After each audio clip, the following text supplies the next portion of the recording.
네, 우석진 명지대 교수와 함께합니다. 어서 오세요. 예, 안녕하세요. 청취자 영혼에 올리고 싶은 영혼의 영재학자 우석진입니다. 네, 충분히 올리고 계십니다. 네, 반응이 아주 좋고요. 오늘도 본론 들어가기 전에 저 교수님이 워낙 이 다방면에 관심이 많으셔서 시사 방송을 엄청 챙겨 보시는 거 제가 알고 있는데. 예. 제가 들은 얘기로는 며칠 전에 있었던 수능 문제도 풀었다. 예. 맞습니까? 예, 맞습니다. 예. 그 논란이 되고 있는 킬러 문항이다 아니다라는 논란이 되고 있는 수학 22번 문제를 푸셨다고요? 그렇죠. 맞췄습니까? 틀렸습니까?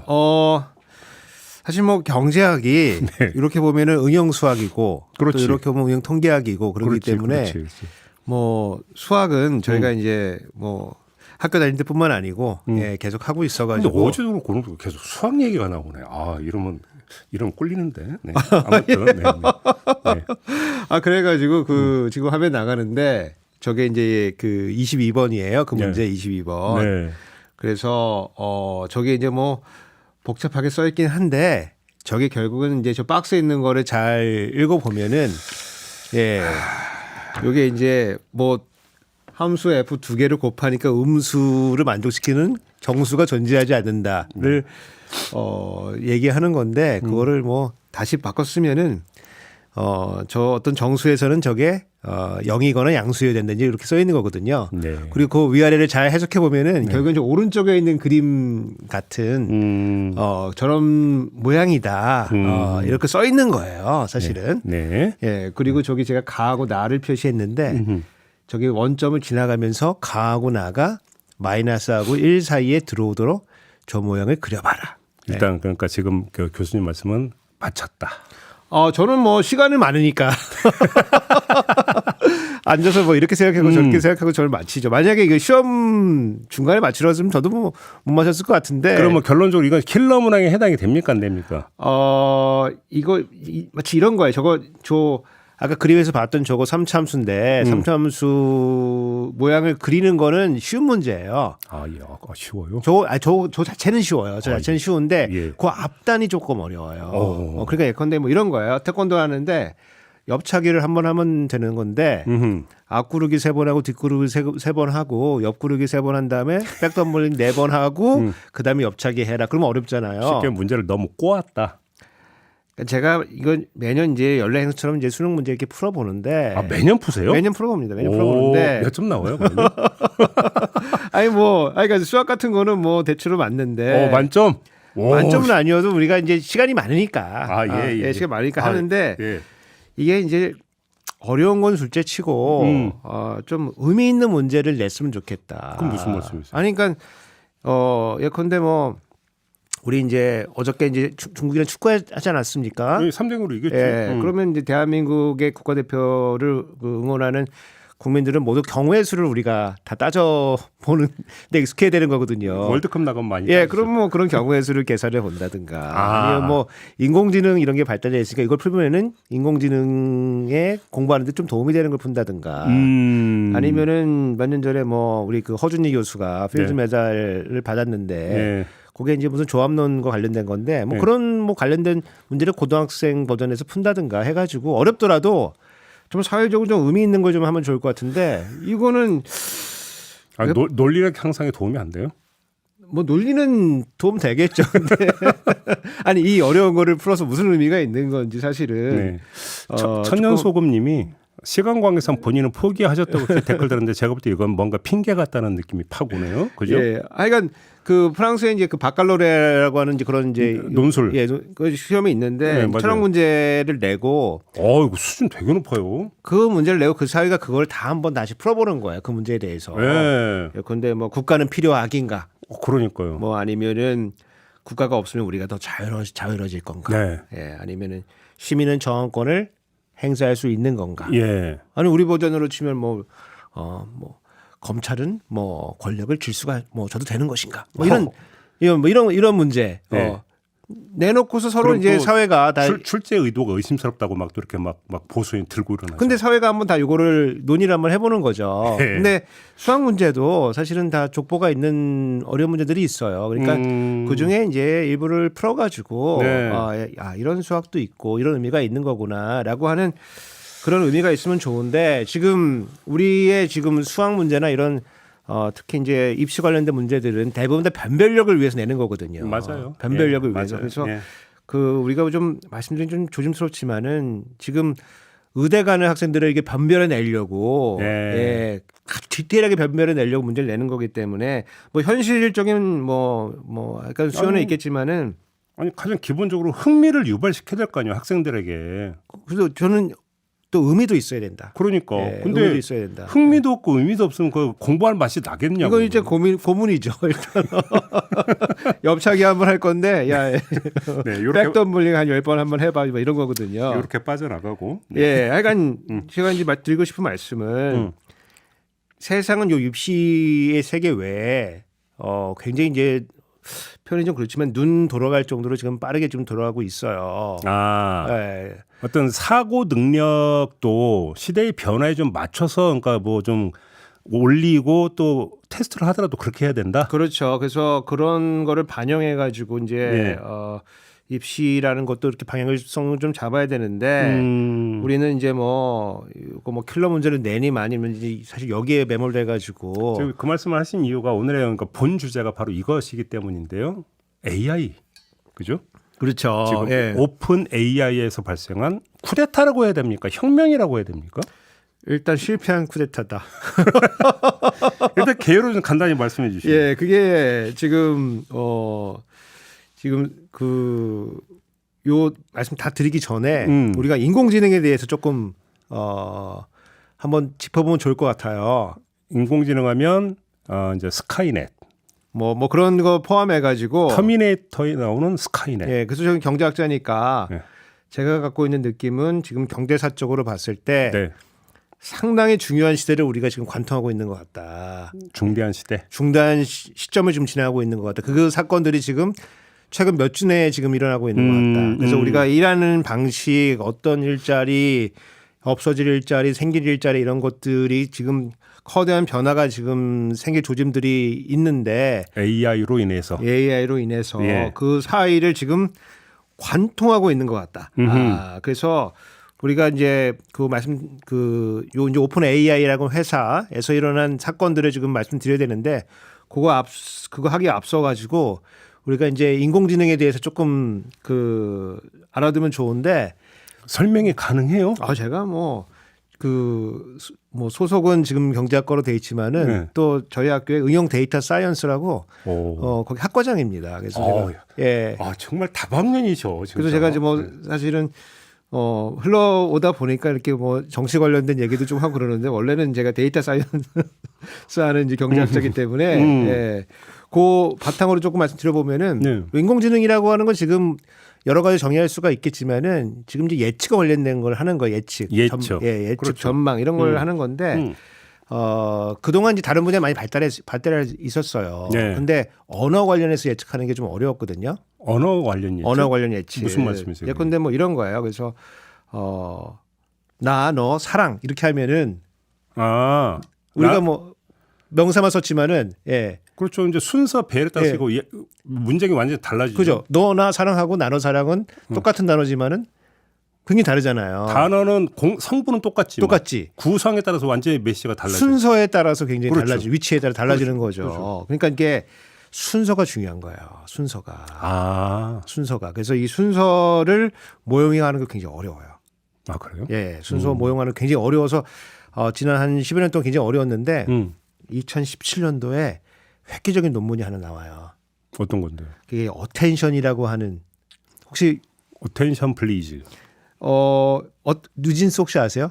알아요. 그 정도는 지금. 노래인데 Looking for Attention 이런 하는 노래인데 이거. 다니엘, 그렇죠. 민지, 예. 헤인. 예, 하여간 그 알아요, 저도. 어텐션이 들어간 논문이 하나 나와요. 그래서 이 언어의 순서를 모형화할 수 있는 획기적인 이제 알고리즘이 나오게 되거든요. 언어의 순서를 모형화할 수 모형화하는 거예요. 굉장히 복잡했는데 이걸 단순화시킬 수 있는 예. 어텐션이라고 하는 알고리즘이 이제 등장을 하게 되는데 이게 나오면서 이제 소위 말하는 이제 언어 모형이 굉장히 빠르게 발달한 거예요. 네. 근데 그게 나온 논문이 2017년도에 나왔으니까 지금 몇 년 안 되잖아요. 오. 그 사이에 뭐 엄청나게 발달하게 되는 거예요. 거의 기폭제가 됐다. 네, 그렇게 돼가지고 소위 말하는 이제 거대 언어 모형이다.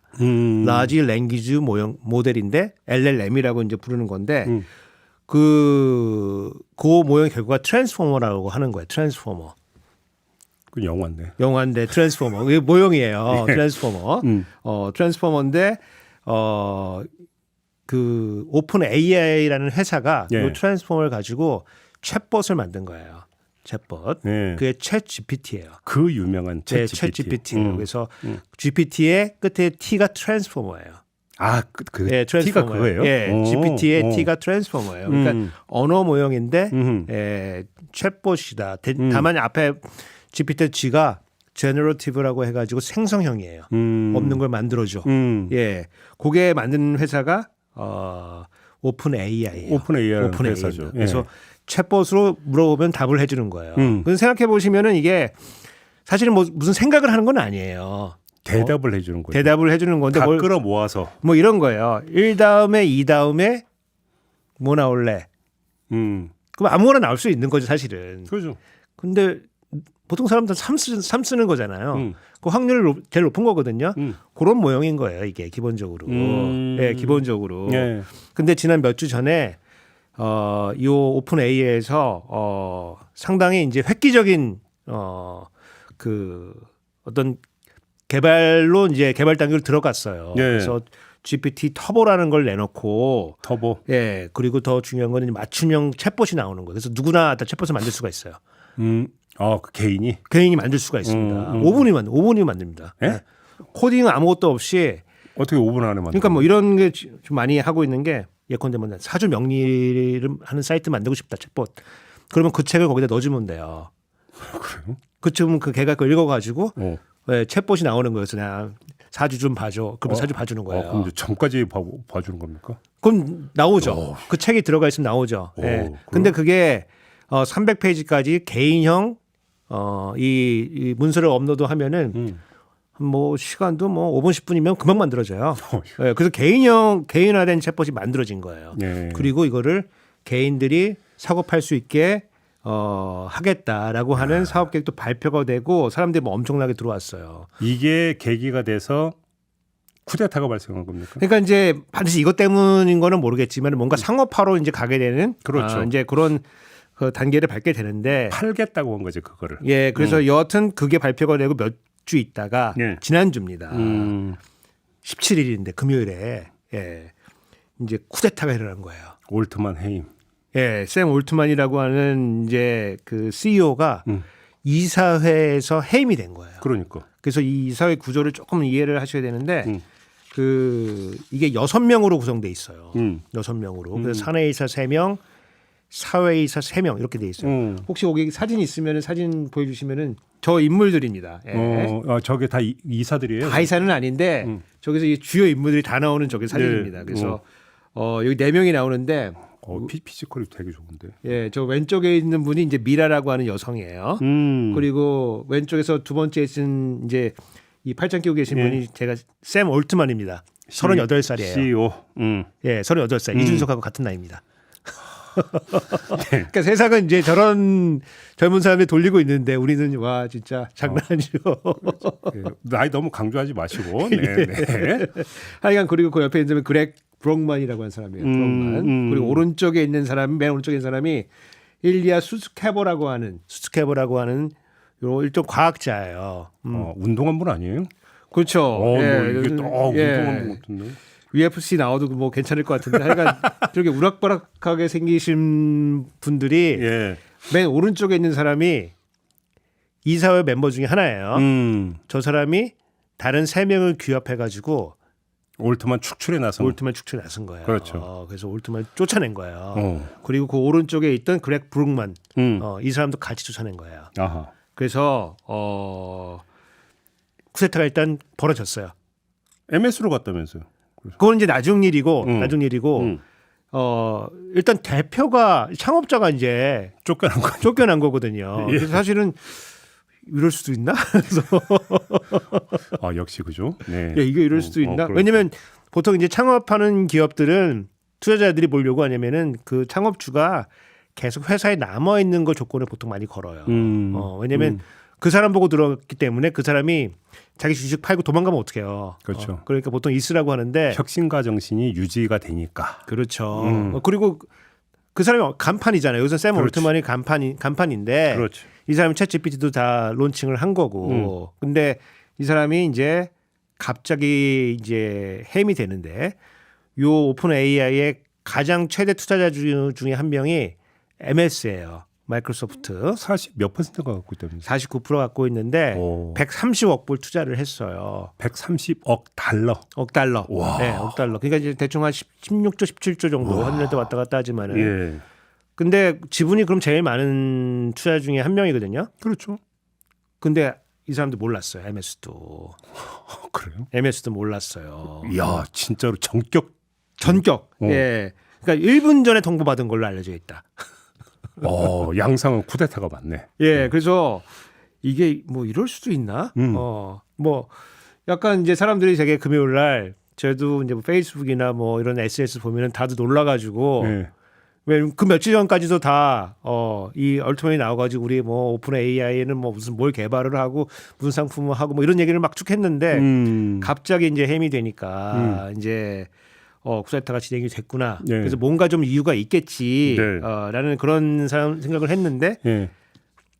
그 이유가 사실 많이 자세하게 나오진 않았어요. 그래서 충격받았다가 사람들이 지나니까 실망하는 거예요. 실망. 오픈 AI 왜 이러냐.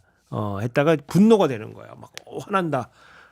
화난다. 이제 그리고 결국 이건 이제 쿠데타가 일어난 이유와 배경 이것 때문에 연결이 되는 거죠. 그러니까 이제 요 얘기는 이 샘 얼트먼이 우리 이사회와 정직하게 의사소통하지 않았다. 그러니까 우리가 추구하는 가치와 맞지 않는 일을 하는데 우리한테 알리지 않았기 때문에 우리는 해고한다. 쉽게 얘기하면 독단 경영을 했다. 이런 거네요. 그런 거죠. 우리한테 알리지 않고. 그러니까. 예, 그래서 그게 뭔지는 지금 아직 정확하게 나오진 않았어요. 그게 혹시 아까 뭐 그 발표했다는 그것 때문 아니에요? 그러니까? 그거보다 조금 더 있는 것 같아요. 비하인드가? 더 있다고 지금 나오고 있는 것 같은데 표현은 이제 공격적으로 경영을 한다. 어그레시브하게 공격적으로 한다. 근데 우리 회사는 그런 회사가 아니고 우리는 인류의 어떤 이 공공선을 위해서 인공지능을 만드는 회사인데 조심해서 해야 된다. 그래서 aggressive와 cautious 조심해서 해야 된다가 지금 격돌을 하고 있다. 상업적 가치와 공익적 가치가 충돌한 결과다. 뭐 이런 분석이 있던데. 그런 이제 그런 거를 사람들이 추론을 지금 해보고 있는 거죠. 근데 이제 그거는 좀 이따 이야기를 하고. 그러니까 그러면 이제 결국 MS로 간 거잖아요. 그래서 MS가 이 사람 다 데리고 갔죠. 이제 가서 뭐 하는지를 보면 대충 나오는 거 아닙니까? 그렇죠. 예. 그래서 MS 지금 요 회사 구조를 조금 이해를 해야만 요 쿠데타를 상황을 이해할 수가 있는데 요 회사가 만들어질 때 우리가 뭐 상업적 목적으로 이걸 하지 않는다. 그래서 비영리 단체로 만든 거예요. 오픈 AI를. NGO 비슷하게. NGO 비슷하게 비영리 단체로 만든 거예요. 그래서 근데 또 투자는 받았잖아요. 근데. 처음에 투자 받은 게 아니고 기부를 받았어요. 기부를. 예, 기부를. 처음에 아까 말씀드린 얼트맨하고 뭐 브록만하고 그다음에 우리 그 앨런 머스크하고 뭐 이런 사람들이 모여서 오픈 AI를 만들었는데 우리 비영리 단체고 수익 추구하지 않고 우리 인류를 위해서 AI를 만든다 이제 이런 식으로 표상을 이제 걸었는데 오, 좋네. 걸었는데 예. 그러면 이제 투자 받기 좀 어려우니까 이거 기부다 해서 기부를 받았는데 이게 지금 뭐 누가 기부를 하겠어요. 예. 사실 자본주의에서 가장 중요한 발명품 중에 하나가 주식회사거든요. 아, 그렇지. 주식회사. 돈을 예. 끌어모으는. 돈을 끌어모으는. 그렇지. 근데 이게 비영리 단체로 하니까 이게 돈이 잘 모이지가 않은 거예요. 그래서 앨런 머스크는 하다가 2018년도에 나갔어요. 이거 잘 안 되는구나 나갔어요. 그리고 이제 나머지 사람들이 이제 그 진행을 하는데 이 투자를 받아야 되니까 그 아래에다가 영리 법인을 하나 만든 거예요. 예, 이제 오픈 AI 글로벌이라고 하는 비영리 이제 영리 단체 영리 회사를 하나 만들고 거기에다가 이제 MS가 투자를 한 거예요. 일종의 이제 공익재단을 먼저 세우고 세우고 재단 밑에 이제 영리를 추구하는 회사 하나 만들고. 회사 하나 만든 거예요. 근데 요거는 요 회사는 이제 그 이 비영리 단체가 여러 가지 이제 그 도구를 통해서 100% 이제 이 그 지배하도록 그렇게 만들어 놨어요. 그러니까 어떻게 만들어 놨냐면은 요게 이제 이익 제한 회사를 만들어 놨어요. 그건 또 뭐예요? 그 capped profit이라고 하는 건데 이익이 나면은 얼마 이상은 그냥 비영리 단체로 다 넘어가는 거예요. 투자자는 사람들이 그걸 다 회수해 갈 수가 없어요. 아, 인마이 포켓하는 게 아니라. 인마이 포켓할 수가 없어요. 그럼 너무 영리 축으로 이제 그 몰빵 때릴 테니까 그러지 그러니까 말자. 예. 그러니까 MS도 이제 그걸 알고서 거기다 투자를 한 거거든요. 근데 완전히 그 오픈 AI라고 하는 이제 비영리 단체가 이걸 다 지배하고 있기 때문에 MS도 여기 권한이 없는 거예요. 기본적으로. 49%라 했는데. 했는데. 100 몇십억 달러를 했는데. 네, 이사 한 명 못 집어넣는 거야. 이야. 그래서 셌네. 사실은 여기 나온 기술을 가지고 이제 MS도 많이 이용을 하고 있어요.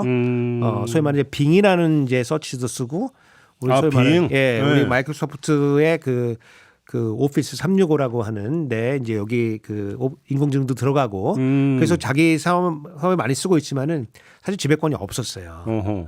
근데 이번 쿠데타를 진압하면서 샘 얼트먼도 데리고 오고 그렉 브록만도 데리고 오고 MS는 말 그대로 불감청 고소원 이런 거 아닙니까? 지금 뭐 웃고 있을 것 같아요. 그러니까 직원이 700명인데 이 과정에서 웰컴 막 이러는 거 아니에요 지금? 그러니까 지금 여기 이제 오픈 AI 직원 700명 정도 됐었는데 이 과정에서 해고된 사람 안 데리고 오면 우리도 나간다. 막 이렇게 협박을 했는데 결국에는 이 그 오픈 AI 이사회에서는 이 사람들을 다시 고용하지 않는 걸로 결정을 했고 거의 대부분의 직원이 떠난다고. 네, 직원 500명이 MS로 옮긴다. 그러니까 이제 MS 입장에서 보면은 여기 이 싸움에서는 완전 위너죠. 그렇지. 뭔지 모르겠는데 우당탕탕하더니 그냥 알토란을 다 갖고 오는 거죠. 오픈 AI의 복제 회사가 그렇죠. 내 수준으로 지금 떨어진 거예요. 그렇죠. 그러니까 그 마이크로소프트 주가가 많이 올랐어요. 아, 그렇지. 주가가 또 오르겠네. 우리는 또 주가 중요하니까. 그렇겠네. 예. 뭐 하여간 그렇게 돼가지고 지금 한번 이제 흙탕물이 한번 쫙 이렇게 한번 일어났었는데 이제 이게 이제 서서히 이제 가라앉으면서 이제 왜 이 쿠데타를 할 수밖에 없었고 그렇죠. 오픈 AI가 추구하는 가치는 뭐였길래 이렇게 하는 거고. 근데 좋게 보시는 분들은 이게 미국 그 이 경제의 건전성이다 이게. 그러니까. 일종의 우리 회사의 이념과 맞지 않으면은 창업자라도 잘라낸다. 우리나라 풍토에서는 상상할 수 없죠. 우리는 진짜 창업자가 뭐 모든 거를 해야 되는 걸 우리는 다 이해를 하잖아요. 오히려 우리나라에서 일리아 같은 이제 그 이사가 쫓겨나는 거죠 오히려. 예. 반대로 그런 거 아닌가요? 그렇죠. 검찰 수사 받지. 우리 그 지금 최근에 이제 이재용 회장 지금 기소 그 선고는 아니고 구형됐잖아요. 예. 창업자도 아닌 창업자의 사실은 자손들인데. 예. 3세지 3세. 근데 아무튼 그러니까 MS가 올트만과 그 직원들을 데려가서 이제 무엇을 내놓아서 어떻게 상업할 건지를 아직은 베일에 쌓여 있는 거고. 아직은 모르는 거고. 그래서 이제 그 지금 소문이 나오는 거는 원래 요 인공지능 모형을 이제 훈련시키려고 하면은 요 하여간 요 메모리 반도체가 되게 중요한데 그래서 CPU라는 걸 쓰다가 요거가 좀 안 되니까 GPU 그래픽 카드에 쓰이는 요걸 쓰다가 지금은 이제 TPU라고 하는 요거 그 인공지능에 특화된 반도체를 사실은 알트만이 MS하고 만들려고 그랬다.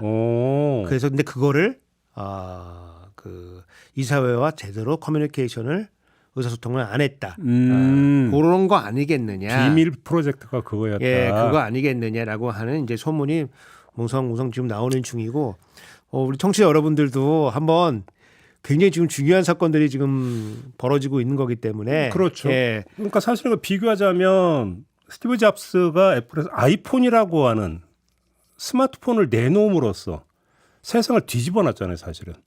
그러니까 모든 커뮤니케이션 방식부터 미친 영향이 어마어마하게 많은 건데 그거보다 더 크면 컸지 결코 작지 않을 변화를 앞으로 끌어온다라는 거죠. 저는 이제 이게 일하는 방식이 바뀐다. 완전히 일하는 방식이 바뀐다. 그러니까 저도 지금 뭐 챗GPT 이용해서 작업들을 많이 하는데 예전 같았으면 제가 조교를 한 많으면 4-5명, 뭐 적으면 1-2명씩 고용해가지고 보통 일을 많이 했는데 지금은 거의 고용하지 않아요.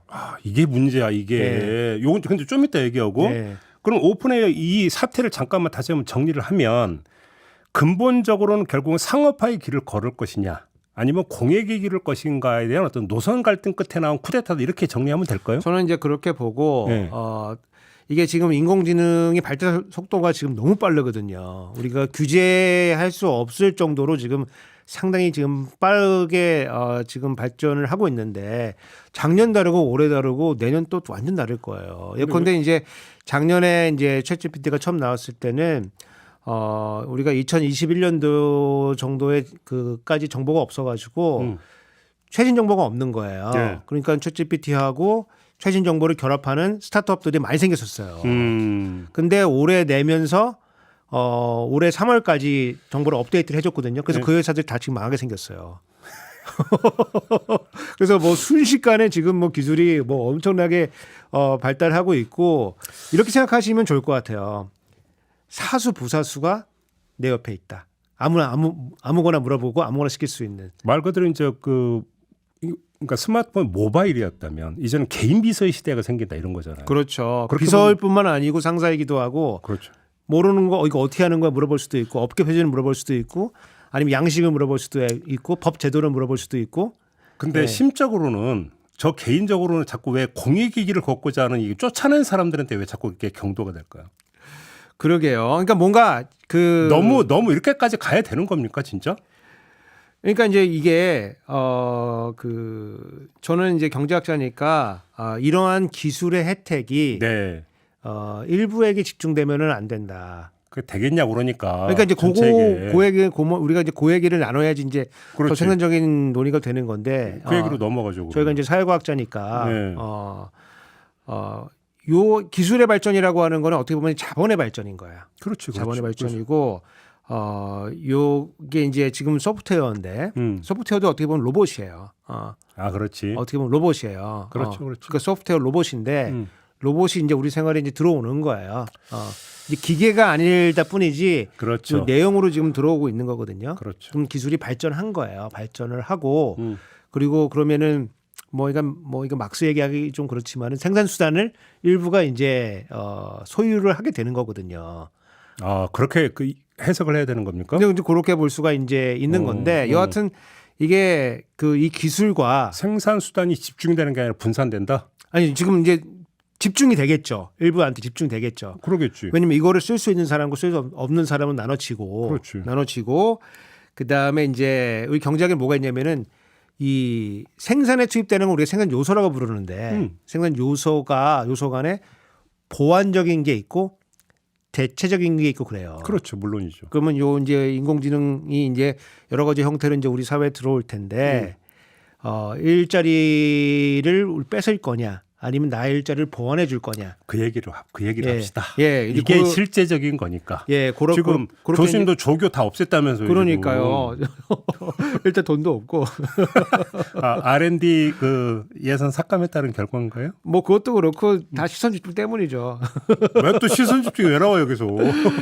근데 그러니까 인류 역사상 이게 이런 기술 진보가 처음 생기는 건 아니에요. 그렇죠. 그래서 뭐 제임스 와트의 증기 기관부터 시작해가지고 그렇죠. 쭉 와 있었는데 이 기술 발전의 성과물을 우리 사회가 나눠서 가져야지만 될 거 아니겠습니까? 아무튼 이 AI가 우리가 이제 세계사 시간에 이런 게 배웠던 네. 아주 그 인류 역사를 확 뒤바꿔놨던 획기적인 기술 발전 그 축에 들어갈 정도로 큰 건이다. 큰 사건들이 지금 벌어지고 있다. 우리가 지금 그 인식은 못하고 있지만은 거기 어딘가를 지금 우리가 같이 동시대에 지금 살고 있는 거다. 그래요? 예, 그렇게 봐야 되고 다만 이제 그 올해 초에 이제 그 MIT 경제학자 중에 한 명인데 그 아체 모글르라고 하는 경제학자가 권력과 진보라는 책을 냈어요. 요게 파워 앤 프로그레스인데 네. 이제 어떤 취지로 썼냐면은 이 기술 발전의 성과물을 나누기 위해서는 정치 사회적으로 우리가 뭔가 혁신 노력 이런 것들을 해야 된다. 가만히 있으면 이 성과가 나눠지질 않는다. 근데 그게 되냐 이거지. 그거 투쟁의 역사라는 거죠. 그렇지, 물론 그렇긴 하죠. 예, 투쟁의 역사라는 거고 그래서 우리도 이런 생각들을 이제 해야 된다. 그리고 지금 우리 뭐 정치 요 시스템 보면은 답답하고 이러잖아요. 네. 이런 논의들을 이제 해 나가야 된다. 그런 측면에서 우리 획기적인 이제 우리 일하는 방식의 변화가 지금 찾아올 거예요. 생각해 보시면 우리가 1980년대 그리고 90년대 초반까지 이력서를 받을 때 자필 이력서를 받았어요. 당군이었죠. 자필. 왜 자필로 받아요? 근데 왜 자필로 받아? 타이프 쳐서 쓸 수도 있잖아요. 그 한참 뒤 얘기고. 예, 아니 그러니까 자필로 왜 자필로 받았으면 회사원들이 하는 일이 서류 만드는 일이거든요.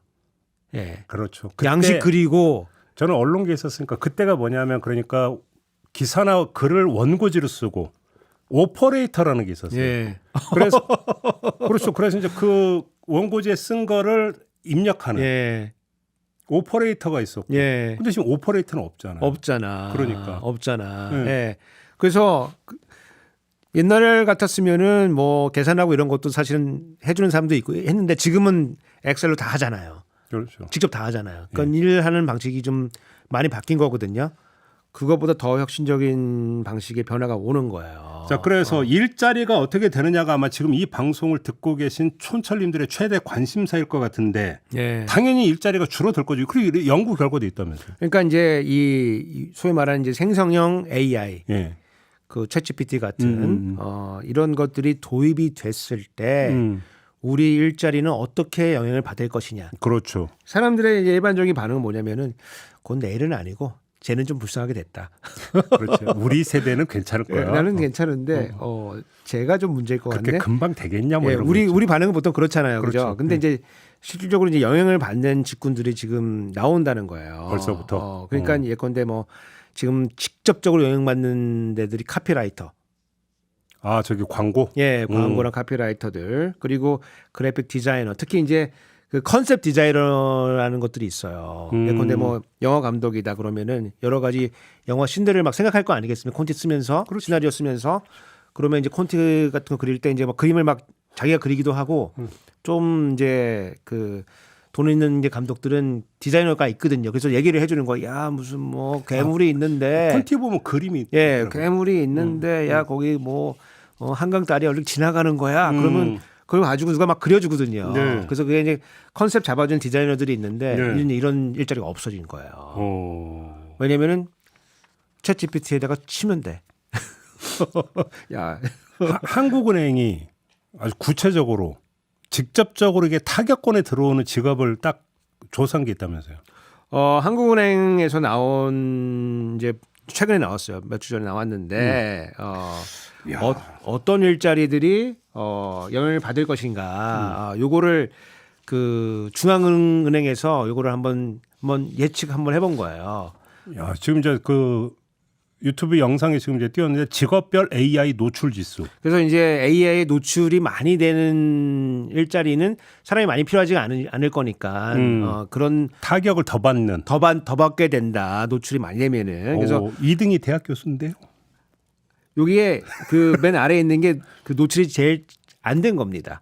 아, 제일 안 된 겁니까? 예, 안 된 겁니다. 대학 교수가 가장 안정권에 있다는 얘기입니까? 이러면 이게 이제 좋으면서도 나쁜 건데 지금 웃으시면서 말씀하시네. 좋은 거는 뭐 안전하다. 인공지능이 안전하다 이거고. 너무 좋아하신다. 근데 그럼 의사 하나사가 가장 지금 가시권에 들어와 있다는 얘기거든요. 왜냐면 이게 그 이제 진단하고 진찰하고 뭐 이런 거잖아요. 네. 근데 이런 데는 이제 사람의 의사결정도 들어가지만 여러 가지 보조 도구들이 많이 들어가거든요. 네. 그러니까 지금 보조 도구들이 뭐 엄청나게 지금 발달하고 있는 거예요. 사실- 예컨대 뭐 엑스레이를 찍는 기술까지는 그냥 일반화돼 있는데 요거를 판독하는 기술은 사실은 의사 선생님들이 전문성을 가지고 하는 거거든요. 근데 지금 요즘 이런 판독하는 거는 AI가 충분히 많이 쫓아와 있어요. 그렇죠. 예, 그러니까 그러면 이거 판정 금방 하는 사람만 있으면 되는 거지. 이걸 다 뭐 읽을 사람 필요한가? 그러니까 이제 대체가 된다고 보는 거거든요. 거기 판검 변호사도 위험하다. 판검 변호사 왜 위험해요? 왜냐면 이게 그 특히 이제 변호사 같은 이제 업무를 보면은 그 변호사들이 하는 업무 중에 상당수는 좀 리서치라고 보는데 판례 찾고 사례 찾고 사례 비교를 많이 예, 하죠. 그런 거 이제 맞아요. 찾아내는 건데 판례를 찾아가지고 지금 이 사례가 어떻게 여기에 대입될 수 있는 이걸 네. 보면 그 미국 드라마 이제 수트라고 하는데 보면은 이제 천재 변호사가 나오는데 뭐 법조문도 다 외우고 있고 판례도 다 외우고 뭐 그런 사람이 나오거든요. 예.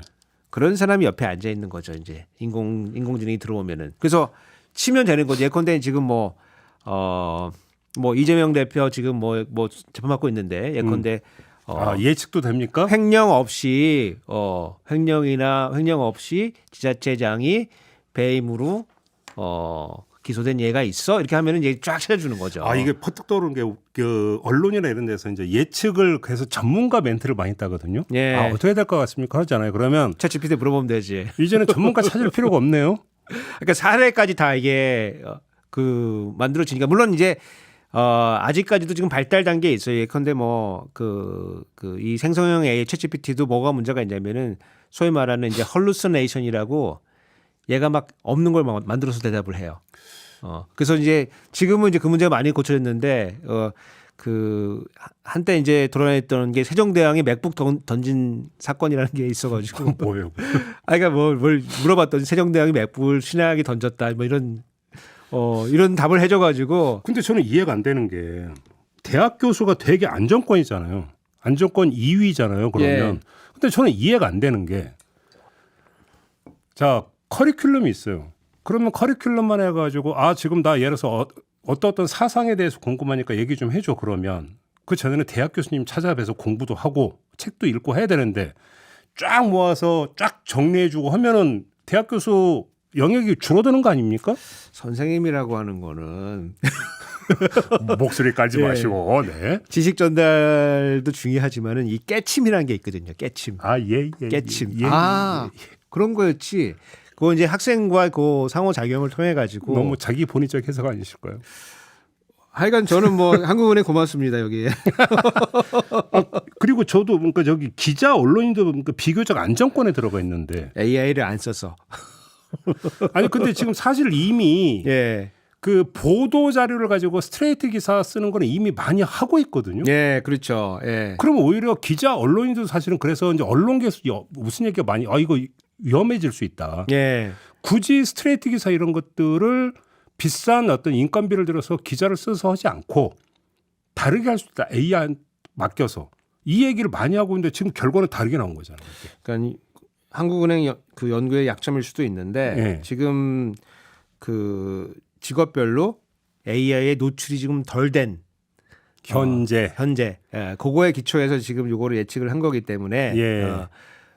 반드시 요거대로 진행은 안 될 수도 있을 것 같아요. 그러니까 하나만 더 말씀을 드리면 요즘 이제 디지털 시대다 보니까 디지털 세상에서 이루어지는 커뮤니케이션 뭐 시사로 한정을 하더라도 거기서 주된 기능을 뭘로 얘기를 하면 큐레이션이라고 얘기를 해요. 그러니까 숨어있는 어떤 진실을 발굴해서 터트려 봤자 효과가 4분간 돼요. 4분. 그렇게 굳이 애써서 발품 팔아서 특정 발굴하는 게 아니라 디지털 세상에 수많은 자료가 널려 있으니까 이거를 모아서 속칭 야마만 잡아가지고 재구성해서 제시해주는 큐레이션 기능이 중요하다. 이게 AI 영역이 돼버리는 거죠. 그렇죠, 그렇죠. 근데 이제 우리가 조금 생각을 해봐야 되는 게 우리가 이제 모형을 훈련시킨다고 표현을 하거든요. 이제 훈련을 시킨다는 거의 본질은 뭐냐면은 평균적인 거를 만들어낸다는 뜻이에요. 평균. 예, 그래서 사람들이 이것도 하고 저것도 하고 했는데 이거를 훈련을 다 데이터를 모아서 훈련을 시키면은 그 중간 어딘가를 맞추는 이제 우리가 인공지능을 만들어내는 거거든요. 근데 사람들의 감동은 평균에서 오는 게 아니고 엣지인 데서 오거든요. 이게 아웃라이어에서 오는 거예요. 자, 여기서 우리 제작진 여러분 제가 강조하겠습니다. 시선 집중은 옳았습니다. 예. 왜냐하면 시선 집중의 정신은 삐딱선 정신인데 그러니까. 딱 그걸 지금 말씀하시는 거예요. 그렇죠. 남미 얘기하는 건 안 해. 그러니까 이제 우리가 이런 걸 해볼 수가 있어요.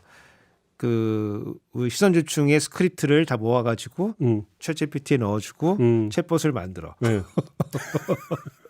김종배 선생님처럼 말씀해줘. 이렇게 그런 거는 이제 우리 해볼 수가 있죠. 그렇죠. 다만 그럼에도 불구하고 이 사람만이 가지고 있는 감성, 그렇죠. 이런 포인트들은 여전히 필요하다. 그러면 이제 앞으로는 결국은 유니크함의 싸움, 그렇죠. 예. 독특성의 싸움, 그렇죠. 특이함의 싸움 이런 그렇죠. 거가 될 가능성이 높다. 그렇죠. 그래서 쉽게 말하면 그런 창의성의 싸움. 더 인간적인 거, 그렇지. 더 인간적인 거에 우리가 더 집중을 하는 그런 세대가 와야 되고 우리도 그런 식으로 준비를 해야 된다. 그렇다. 그러면 인문이 또 중요해질 수. 인문이 중요해집니다. 지금 예컨대 챗봇 같은 거 옛날뿐만 아니고 뭐 작년만 하더라도 만들려고 그러면 그 코딩 가르치는 것부터 시작해가지고 뭐 한참 해야 되거든요. 그러니까 근데 지금은 내용만 있으면 5분 만에 만들어집니다. 실용이라고 하는 얘기는 거의 대부분 어떤 모형을 만들어 놓고 그러니까 이거 시뮬레이션을 해가지고 어떤 예측을 해 들어가는 이런 것들이 일반화되는데 이건 AI를 따라갈 수가 없을 거 아닙니까? 따라갈 수가 없죠. 그러면 따라갈 수가 없죠. 그러니까 오히려 인문적 소양과 인문적 어떤 사고 이게 더 중요해질 수가 있는 거죠. 더 인간적인 게 더 중요해지는. 그러니까 뭔가 좀 위안을 받는데요. 예, 그렇습니다. 지금 실제로 그렇고 이제 툴들이 발달하는 거기 때문에 네. 옛날에는 뭐 공대생들만 이런 걸 했는데 지금은 예. 인문학 베이스로도 이런 거 다 할 수가 있다. 그래서 로우 코딩, 노 코딩, 코딩 없이도 할 수가 있는 거기 때문에 오히려 우리 윤석열 대통령처럼 뭐 그딴 거 뭐 그냥 취미로 하면 되지 이런 게 아니고 오히려 인문 이런 거가 그렇죠.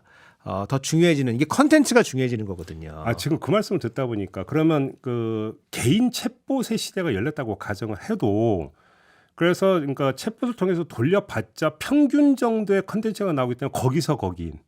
그러니까 비슷한 게 많이 만들어지겠죠. 경쟁력이 별로 없는. 그렇죠. 이게 예. 거의 대부분 지배할 거다. 그렇죠. 그런 게 깔리고 네. 그런 능력은 이제 뭐 사람들이 대부분 다 갖게 되고 음. 거기서 더 인간적인 그렇죠. 내 어필할 수 있는 그런 거에 집중해야 된다. 이른바 상위 1, 2% 싸움은 계속 유지가 될 것이다. 그런 유지가 될 거라고 봐요. 그렇게 정리를 해야 되겠네요. 그리고 이러한 이제 인공지능이나 이런 거의 과실이 전 사회적으로 퍼져나갈 수 있게 그렇죠. 그런 시스템에 대해서도 우리가 그렇죠. 준비를 좀 해야 된다. 챗봇이 어땠는지 공부 좀 해야 되겠네요. 바로 온다라는 거잖아요. 그러니까. 해야 됩니다. 약한데. 도망간다고 이제 해결될 문제가 아닙니다. 지금. 예. 이게 멀리 있는 얘기가 아니라는 거죠. 아닙니다. 지금 우리가 무슨 뭐 제임스 와트의 뭐 증기기관 이러면 진짜 역사책에 나오는 그런 거 같잖아요. 그렇죠. 그런 시대를 지금 우리가 지금 살아가고 지금 있는 겁니다. 지금 한가운데를. 그러니까 아이폰이 처음 나왔을 때 세상이 이렇게까지 바뀔 거라는 예상을 못 했는데. 그렇죠. 예. 유튜브 그러니까요. 지금 이게 이제 뭐냐면 그 영상 기기가 그 전에는 집안 정 가운데 한가운데 거실에 걸린 딱 한 대. 그러다 보니까 거기서 구현될 수 있는 영상 컨텐츠라는 게 제한될 수밖에 없잖아요. 그러니까요. 아빠, 엄마, 애들까지 다 봐야 되는 거니까. 예. 근데 모바일이 돼버리면 이 경역이 다 무너져 버리는 거니까. 그러니까 지금 그런 측면에서 보면은 이 방송 장악이라고 하는 이런 것들이 구시대적인 건데 말이죠. 얼마나 올드한 건지 그러니까 진짜. 맞아요. 예, 이득은 없이 비용만 들어가는 건데 역사의 흐름을 못 읽고 세상은 지금 눈티어나게 돌아가고 있는 건데. 그렇죠. 예, 거기서 얼마나 많은 비용을 치르고 있는 건지 지금 안타깝습니다. 진짜 우리 그러니까요. 답답해요. 네. 우리 공무원들 정권 참 안타깝습니다 지금. 예. 아무튼 그럼 요거 마무리는 해야 되는데 그러면 예. 다 MS로 가버렸습니다. 오픈 AI라고 하는 회사는 망하는 겁니까? 또 살 길을 찾을 거라고 봐요. 그래요. 네, 왜냐하면 거기 남아있던 이 쿠데타를 주도했던 사람이 사실은 요 기술자예요, 과학자. 수석과학자인가? 수석과학자입니다. 수석과학자가 chief scientist 일리아가 요거를 주도를 한 거거든요. 원천 기술자예요. 네, 원천 기술자이기 때문에 또 다른 방식으로 오픈 AI는 또 살 길을 찾아 나갈 것이다. 전 세계적 관심입니다. 오늘도 아침 조간 보니까 다 이걸 쫙 깔았다. 그럼요. 이거 알아야 됩니다. 예, 알아야 됩니다. 네, 알겠습니다. 삐딱선 정신.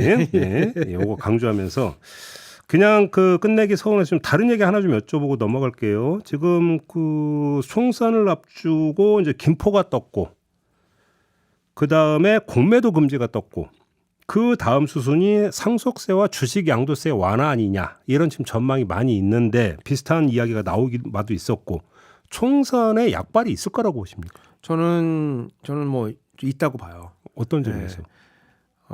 일단 우리가 뭐 총선이 지난 강서구청장 선거로 인해 가지고 네. 뭔가 좀 이게 이대로 굳어지는 건가? 6대4 구도가 이제 굳어지는 건가 이런 생각이 있었는데 여당은 이제 정책 수단이 많잖아요. 그래서 여러 가지를 이제 들고 나오는 거거든요. 그러면서 약간 판을 약간 균열을 내고 있다. 그 뒤에 이게 효과가 있느냐는 저는 뭐 효과는 별로 없다고 보지만 정책적으로 균열은 내고 있고 특히 이제 이 정책 그 드라이브를 걸면서 마이크를 장악하고 있다. 그러니까 의제를 그러니까 예, 독점하고 선점하고 있다. 있기 때문에 예, 다른 정파가 이게 나와서 얘기할 틈들이 조금 그런 면은 있죠. 예, 있고 그다음에 지금 아무래도 야당이라고 하는 거는 정책적인 그 어떤 역량이 부족할 수밖에 없거든요. 네, 아무래도. 왜냐하면 민주당도 스스로 이제 정책 능력에 있는 사람들이 키운 게 아니고 공무원에 의존해 가지고 그렇죠, 맞아요. 공무원 때려잡으면 되지 뭐 이러면서 그 사실은 정책을 해온 거거든요. 그러니까 갑자기 지금 정책 능력이 지금 없어요. 나오는 거 보면은 상당히 조금 수준이 높지가 않거든요. 그래서 지금 이런 거 하다가 헛바지를 할 수가 있거든요. 헛바지를 할 수가 있기 때문에 상당히 이제 균열은 좀 내고 있다고 보고 그리고 더 눈에 띄는 거는 그 지금 국민의힘 같은 경우에 자기를 뽑아준 계층의 성실히 지금 봉사하고 있다. 바로 그 지점에서 질문을 다시 드리겠는데 상속세나 주식 양도세를 낼 정도의 사람이라면 거의 대부분은 대한민국 사회에서 가진 자들인데 가진 자들의 성향은 어차피 국민의힘 아니냐. 그래서 이들의 이해에 부응하는 정책을 편다고 해도 표를 끌어모으는 효과는 어차피 거기다 이렇게 주장하는 사람들이 있거든요. 그게 이제 그 민주당이 이제 종부세를 대할 때 이게 뭐 상위 2% 세금이다. 너네는 98% 내지 않는다고 2% 막 때렸거든요. 근데 국민들의 감정이랑 그렇지가 않아요. 나도 2%가 될 수가 있는데. 가능성은 열려 있는 거잖아요. 근데 물론 이걸 때려 그럼 나한테도 온다. 어허. 이게 하나가 있고 그다음에 상위 2%가 뭔가 혜택을 좀 받아야 그게 뭐 낙수 효과라고 할 수도 있고 아니면 뭐 이거를 뭐 다른 뭐 그 부수적 효과라고 볼 수도 있고 나한테도 오게 되는 거 아니냐 뭐 이런 거예요. 예컨대 상속세 같은 경우에는 사실은 종부세처럼 상위 한 뭐 2% 3% 많으면 4%만 부담하는 거예요. 대부분은 이제 기본공제나 뭐 자녀 뭐 일가공제 이런 걸 빼고 나면은 보통 이제 상속세를 물지를 않게 되는데 그렇죠. 그게 5억인가 어디까지는 세금을 안 내잖아요. 이제 그 배우자한테 줄 때는 5억. 그다음에 자녀들 뭐 이제 상속할 때는 일가공제하면 5억까지 보통 이제 10억까지는 보통 이제 공제를 받는데 지금 그 상태 하에서 지금 한 97% 정도가 지금 면세 과세점 미달인데 그렇죠. 이게 지금 최근에 아파트 가격이 많이 뛰었잖아요. 그러니까. 그리고 주택 가격도 많이 올랐기 때문에 배우자가 죽어서 다른 배우자한테 상속이 진행될 때 이 상속세를 내야 될 가능성이 지금 많이 좀 늘어나고 있어요. 그리고 그런 거 우려를 많이 하고 있고. 쉽게 물건은 똑같이 집안채 그대로인데. 예, 지금 내가 낼 거는 아닌데 가능성이 올라갔다는 걸 이제 국민들이 좀 우려를 하거든요. 그래서 그거는 실질 세부담을 유지시켜 준다는 차원에서 공제 금액을 확대를 논의할 필요는 있고 사람들도 그걸 느끼고 있을 거예요. 그리고 그게 또 정확하게 사람들한테 이게 예컨대 민주당이 우리 상속세 못 바꿔준다 이렇게 되면은 예전에 우리 재산세 종부세 이것 때문에 사실은 지자체 선거도 많이 지고 그랬는데 또 그 굴레에 빠져들 그 굴레에 또 빠져든다. 그래서 이 정도는 좀 유연하게 좀 맞춰갈 필요가 있다. 특별하게 이제 뭐가 있냐면은 부부간의 징여 상속에 있어가지고는 세계적인 추세는 이거는 무한대로 터주는 게 보통 세계적인 추세예요. 아 그래요? 부부간에는? 부부간에 얼마가 되든 이거는 무한대로 터주자. 왜요? 아니 그러니까 내가 예컨대 이제 부부가 살다가 남편이 죽었는데 그게 와이프가 쫓겨나게 생겼다. 결국은 그게 그래 주머니 돈이 쌈짓돈인데 이게 다 같은 건데 이게 결국 똑같은 건데 굳이 세금 매기냐 이렇게 자녀한테 갈 때는 조금 다르지만은 부부한테 갈 때는 그걸 좀 터주자는 게 보통 세계적인 추세고 그다음에 우리가 상속하고 징여를 보통 이거를 하나의 일관된 체계로 보자라고 이게 또 세계적인 추세예요. 그렇게 좀 바꿔줄 필요가 있고 그다음에 이제 우리가 유산세와 유산취득세 이렇게 표현을 하는데 우리나라는 유산세 체계로 돼 있어요. 뭐냐면은 이제 돌아가신 분 망자의 재산을 모아가지고 세금을 계산한 다음에 상속 받은 지분대로 쪼개가지고 맞아요. 세금을 내거든요. 맞아요. 근데 우리가 누진세책으로 돼 있기 때문에 예. 모아서 과세를 하면은 세부담이 올라가요. 예, 예. 근데 유산 취득세라고 하는 거는 그럼 뭐예요? 쪼개서 음. 나눠 갖고 음. 거기다 세금을 매기자 뭐 이런 거예요. 그러니까 유산세 체계 지금 유산세 체계로 돼 있는데 예. 그렇게 하지 말고 음. 유산 취득세 음. 체계로 가자라고 하는 게 또 논의가 좀 있어요. 그래서 현안들이 좀 있습니다. 현안들이. 예, 그래서 실제로 좀 실무적으로 검토해야 되는 부분이 있긴 부분이 있다. 있어요. 근데 이제 사실은 요거에 덮어가지고 국민의힘이 하고 싶은 건 뭐냐면은 이제 가업승계예요. 야, 그렇죠. 가업승계. 예컨대 뭐 최근에 나왔던 게 뭐 김정주 회장 돌아가셨는데 6조 원 납부했다. 뭐 이건희 회장 돌아가셨는데 뭐 나 그림으로 상수 납부하면 안 되는 거냐. 뭐 최근에 뭐 셀트리온 회장이 나는 돈 이렇게 벌 줄 몰라가지고 아직 상속 준비가 안 돼 있다. 뭐 아니면 중견기업이 뭐 이제 이거 상속 내다가 회사 다 망한다. 뭐 외국 자본이 가져간다. 뭐 이런 거거든요. 예. 그래서 사실은 이제 이런 기업들의 상속 그 증여에 있어가지고 이게 30억 이상이면 세율이 50%가 되거든요. 그리고 경영권에 있으면 60%까지 이제 내는 거. 그러니까 이제 명목 세율로는 높아요. 예. 명목 높은 건 사실이에요. 근데 다만 우리가 상속세가 높은 이유가 다 있어요. 이유가 그러니까 니네 왜 이렇게 높아요? 높은데 높은 이유가 있는 거거든요. 돈을 많이 번 사람들이 그 동안에 탈루를 많이 했다. 사람들이 우리 이렇게 보는 거거든요. 재산 증식의 이유 중에 하나가 탈루다. 탈루다 이렇게 보는 거기 때문에 사후에라도 그러니까 정산을 한다. 정산. 세금 정산. 예, 세금 정산을 한다. 이제 이런 개념이 있는 거예요. 그동안 우리가 이제 소득 신고가 그 잘 안 됐던 거를 나도 하고 쟤도 알고 우리 모두 다 말을 하지 않지만 다 알고 있기 때문에 상속할 때 맨 마지막에 다 나오니까 그때 정산 한번 하자. 그렇지. 상속할 때 다 나오죠. 예. 그지? 그러니까 뭐 소득 재분배 기능도 있지만 정산의 기능도 있는 거거든요. 그런 면이 있다. 근데 예. 좀 많이 예전에 비해서 좀 많이 투명해졌잖아요.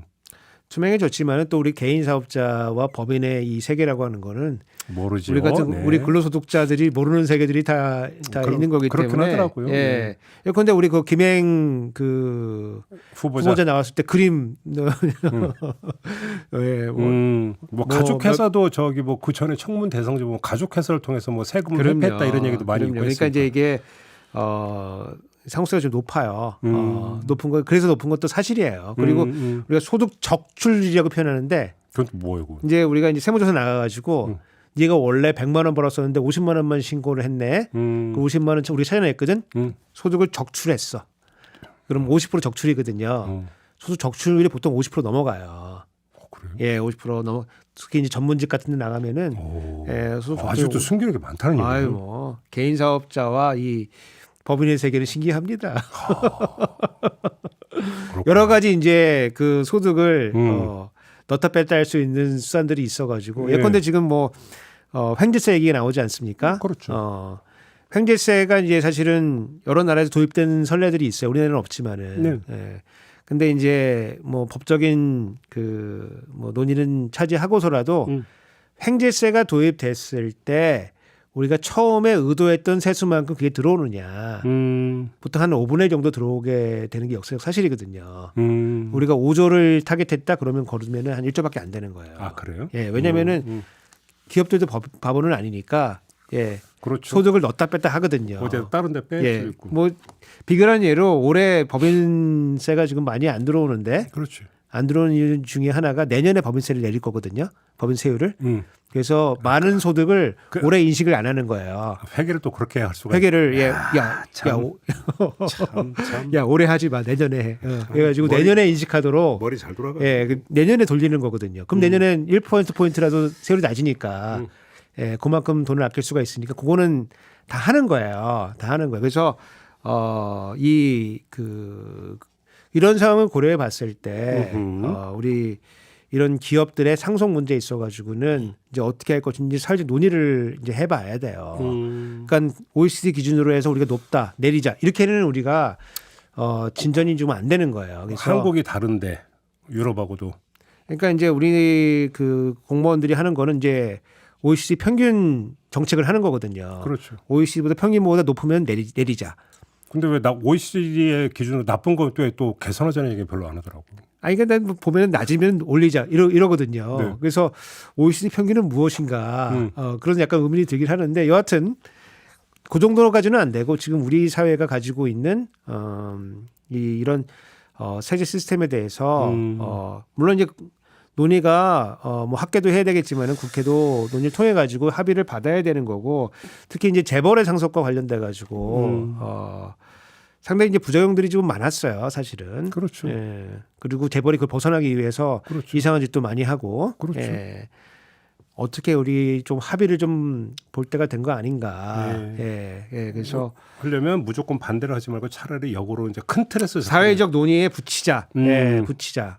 그리고 아까 처음 말씀드린 그런 이 일반 국민들의 상속과 관련된 문제들은 요거는 이제 현안도 있는 거다. 그래서 너무 뒤로 빼지 말고 조금 생산적인 논의에 붙여가지고 오히려 선거가 있으면 국민들의 선택이 나오는 거거든요. 그렇죠. 그때 한번 선택 한번 받아서 우리가 갈 길을 좀 모색하는 게 좋겠다. 여당 입장에서는 약발이 있다. 여러 가지 점에서 의제 독점 기능도 있고 인공지능의 시대잖아요. 또 어떤 논의에 있어서 주도권도 줄 수 있고. 그럼요. 예. 알겠습니다. 자, 오늘 이야기는 이렇게 마무리를 하도록 하겠습니다. 말씀 잘 들었습니다, 교수님. 감사합니다. 네, 저도 함께 물러가겠습니다. 고맙습니다.